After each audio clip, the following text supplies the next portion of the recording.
has decided to perform two different folk dances. So first, we will going to have the Binislakan. So Binislakan is a traditional dance from the province of Pangasinan. So Binislakan is a celebrative dance that pays homage to the traditional Filipino warriors. So, but then after that, we will also going to perform Alitap-tap. So Alitap-tap is the traditional dance of Bulacan.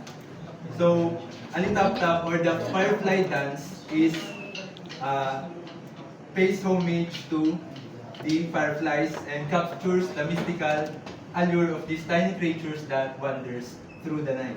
So without further ado, watch as the dancers skillfully wield their sticks or bamboo poles in rhythmic patterns, and keep your eyes peeled as the dancers mimic the mesmerizing movements of the fireflies darting through the darkness.